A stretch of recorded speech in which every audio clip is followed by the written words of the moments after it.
Hey guys, buying the first house in Canada. It is one of a very emotional decision and it's like a dream come true. I can very well understand the emotions of a first time buyer. The simple reason behind that is, first of all, I was a first time buyer myself at a point of time, and I personally have an experience of working with thousands of first time buyers. Either you are a new immigrant or you are a millennial, a young couple who has a dream to start his family in their first home, raising the kids, and so many memories are attached to it. But when we go through that journey, did you ever realize what a first-time buyers might have to go through? So today, I'm going to share my own experience when I bought my first house. What kind of emotions were there, how I made that decision, how I got the down payment, and either it was a good decision or a bad decision. And also, how much role a realtor can play when you're buying your first house. So maybe my story will help you to understand and to go through that journey in a comfortable way. So I came in this country in 2003 as a new immigrant. Of course, I had a lot of dreams. I also wanted to have my first house to start my family. And when we got married in 2004 and Nidhi came in 2005, I think it was somewhere in May 2005. So the first promise I made to Nidhi, that Nidhi, we're gonna move into our own house in 90 days. Yes, in 90 days. And guess what we did? Exactly within 90 days, we moved into our first house. And I'll share the experience because that's a very interesting story. So when me and Nidhi decided to buy the house, first of all, we were quite young and we were new immigrants. We didn't know that much about this country. So of course, at that time, I think your realtor advice matters a lot to you. Either it is location or it is budget or how to get the mortgage and whatnot. So me and Nidhi talked about it and we discussed about our requirement because we were just two. So we thought we will buy a first house with at least 2 or 3 bedrooms. But I came to know there's nothing which is called the 2-bedroom house here. Majority of the houses were 3-bedroom. So this was the first decision we made, that we're gonna have a 3-bedroom house. And of course we were new immigrants, income was not that much. So basement rental was one of the big criteria for us at that time. We actually have a couple of realtor friends. So I connected with one of them and I told them that, okay, we are interested to buy a house. So he started sending us the listing and showing us the property.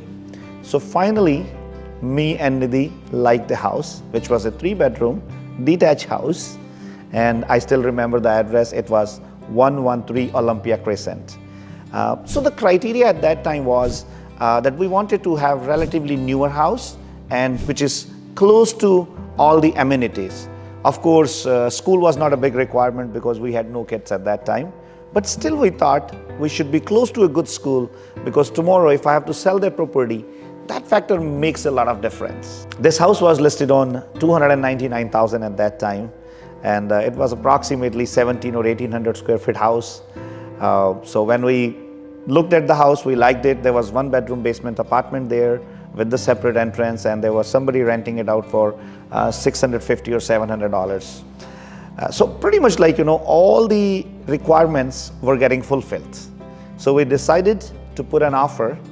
And of course, like we discussed the price, we discussed the comparables, and we decided to start our offer with $290,000 because, as every buyer, we were also willing to negotiate few dollars with the seller, and we discussed with our realtor.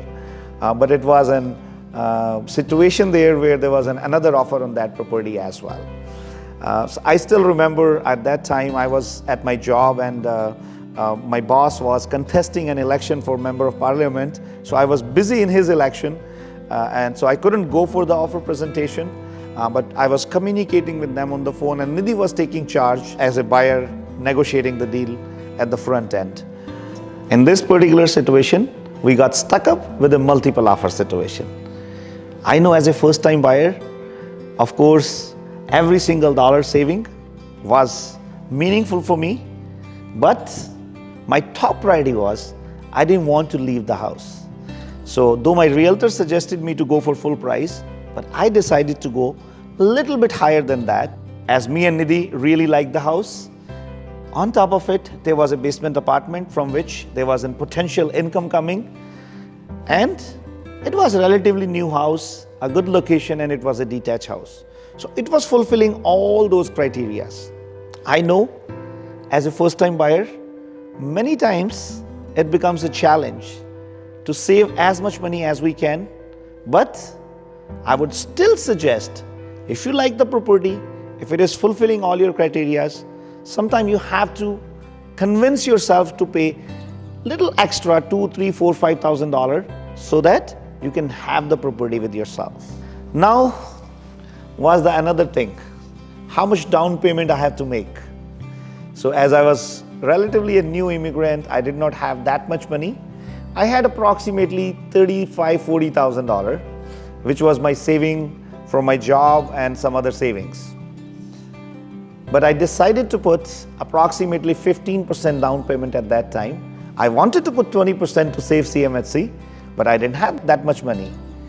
So if you don't have 20%, my strong recommendation, don't wait to save 20%. I know there's a little insurance premium goes over there, but it is still a good idea to buy the house by paying little premium for the insurance rather than waiting to buy the house to save 20%. So I actually approached a couple of my friends and borrowed some money from them too. And so I was able to have like $45,000 down payment, and then there was approximately $5,000, which was the closing cost at that time. So altogether, to buy the $300,000 house with 15% down payment, which was $45,000 and $5,000 approximate cost. So I had $50,000 from my own savings, and some of the money I borrowed from my friend, which I returned them later on. Now on top of it, at that time, if I exactly remember, the rate of interest was going approximately 4 to 5%. So with that 15% down payment on a $300,000 house, my mortgage was $255,000 plus little CMHC insurance premium I paid. I don't exactly remember, but I think it was approximately $7,000 to $8,000. So little over $260,000 mortgage. So the mortgage at that time was approximately $1,300 at my property, plus $300 property taxes. On top of it, I estimated the utility cost, which was $250 to $300. So altogether, my total expenses for the property was little over $2,000. But the good part in that was, I was getting $700 as a rental income from my basement.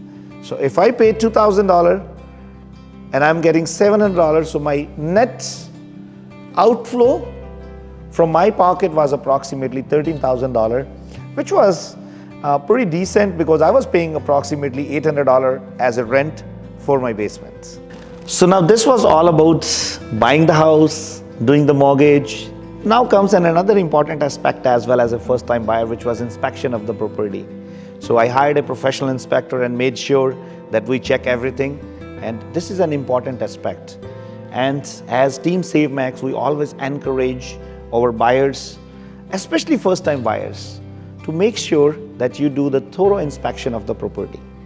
Because if there are any defects, it will help you to understand the cost involved in rectifying those defects, and also you come to know about the property. Now this was the whole buying process, and I think we had closing within 30 to 60 days at that time. I don't exactly remember.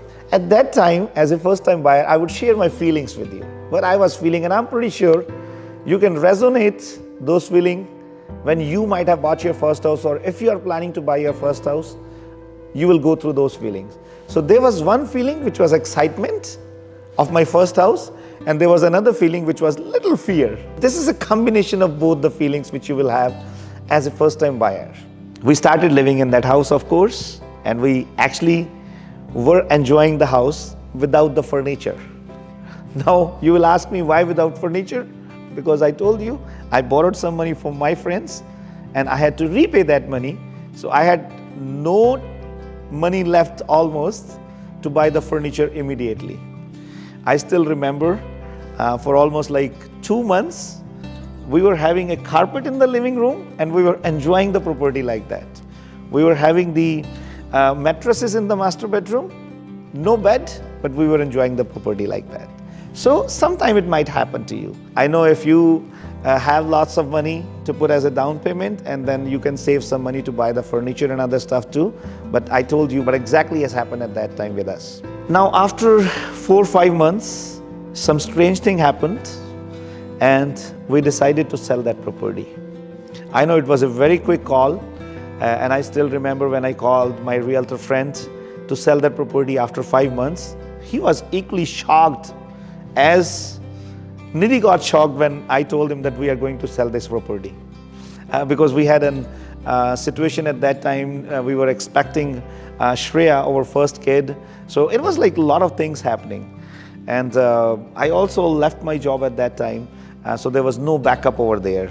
But leaving the job was not the reason to sell the property, it was some other reason. But finally we made up our mind to sell it, and we decided to list it onto the market at that time for $345,000, which was pretty much after 5 or 6 months. I normally don't recommend you to sell the property after 6 months, but as I told you, there was a situation, so we had to make up that decision. We listed our property, and our realtors, they started doing the open house and all that stuff. And after 2 weeks, we got a very decent offer to work on that property, which was close to the asking price. So I was very excited, and we were sitting at the negotiation table, and it was going back and forth, back and forth. So finally, the property which was listed on $345,000 sold for $342,000. I still remember one incident which happened at that time. So this buyer gentleman, they were also new immigrant, and they thought maybe I'm too old into this country and I'm very well established and all that stuff, which was a little fact and was not a fact actually. But I still did not show them that, you know what, I'm a new immigrant too. So they actually requested me, even after the deal happened at 342, they requested me if I can do something better for them. And I really like this gentleman. So I said, you know what, I'll give another $2,000 discount onto that. So finally, the property which we bought for approximately $300,000, we sold that property for $340,000. And this happened just within 6 months. Guys, if you want something like this or even better results, I just want to remind you, we at SaveMax can do wonders for you as a first-time buyer, and we can definitely help you out. So within 6 months, it was a $40,000 profit. So after all the expenses for the closing and the real estate fees, we had $30,000 profit in our hands. And that was kind of really helped me to enlighten myself about the real estate industry. Because I thought, I go into the job, and at that time I was doing a job where my salary was $30,000 a year. And I was thinking, you know what, I go to my job at 9 o'clock in the morning and come back at 6 o'clock, and I get $30,000 as a salary. Of course, I used to make some commission out of that as well, but that was my salary. And here, I am making $30,000 within 6 months, and that too, there's no taxes on it, because it was my principal residence, so it was exempted from the capital gain. So the $30,000 was a net profit. And that really gave me a vision, gave me a direction to my life, and I thought, you know what, I need to be in this profession. That is the day when I decided to join real estate, and I started doing my own courses. So I did phase 1 and phase 2 and then phase 3. And here I am in front of you as a successful realtor, as a successful entrepreneur who's managing a very strong team of 500 realtors, sold more than $6 billion real estate, 10,000 happy and satisfied clients, 50 franchises, and now we are taking SaveMax to an international level. So friends, this journey of a first-time buyer can lead you to another success story in your life. So if you resonate my story with yourself, make sure you get in touch with Team SaveMax so that we can help you to fulfill your dream of first-time buyer. Thank you very much. So if you like the content of this episode and other shows which we are putting in front of you, if it is helping you to get more knowledge, more information, don't hesitate to subscribe to my YouTube channel. And hey, listen, don't forget to hit the bell icon and like. It will help to grow the channel more and to share more and more information with many other first-time buyers. Thank you very much.